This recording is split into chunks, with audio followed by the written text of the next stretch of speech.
Take 55. Hi, Mr. A. My name is Jan Wells. I am a student in your AP1 online Section 5 class. This is my microscope, and I'm going to tell you what the parts of my microscope are. The first part is the eyepiece, which is a 15 times 15 magnification. The eyepiece fits into the eye tube. The eye tube is connected to the main tube of the microscope, and on the other end of the main tube is the nose piece. Now, connected to the nose piece are the 3 objective lenses that came with the microscope that we use to view our specimen. On this particular microscope, they are ×4, ×10, and ×40.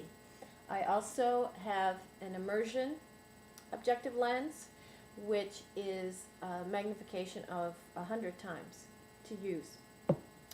And the way I use that is that I would take one of these out and put it in there. This moves so that we can use the different magnifications.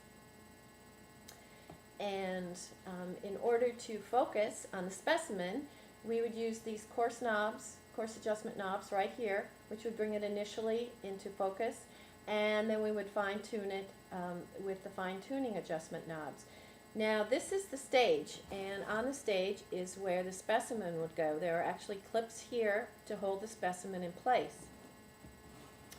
And these are called stage screws, and what they do, or stage knobs, what they do is once the specimen is in place, we can move the specimen up or down or back and forth in order to get the area that we want to look at through the objective lens.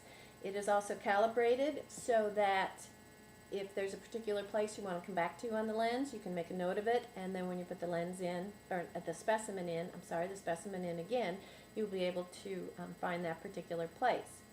Now, this under here is called a stopper screw. It's like a little spindle, and what that does is when you do the initial focusing with the coarse knobs, you want to bring the lens as close as you can to the specimen without actually hitting the specimen. And so once you get it there, you would adjust this, and it would keep the lens from hitting the specimen, which you don't want to do because it would ruin the specimen and the lens.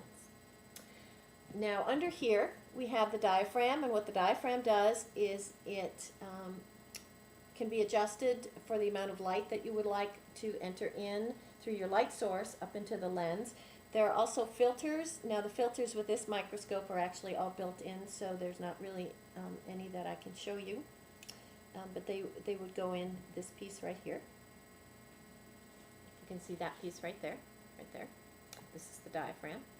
And several microscopes will come with a mirror. My particular microscope, what I use, is called a puck light. So instead of having a mirror reflecting the light from an outside light source, I just use my puck light.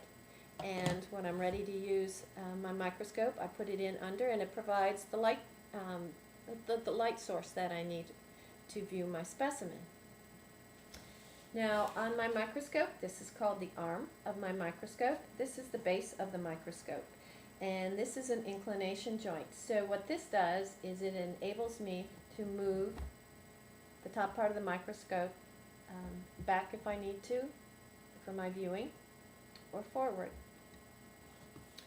So that is my microscope. When I'm all done with my microscope, I take the casing, and that is right here, and I put it on top of my microscope to protect my microscope, and I put it in a safe place for the next time that I'm going to use it. And that are the parts of my microscope. I look forward to this class. It's an awful lot of work, but it's a lot of fun so far, and that is my video.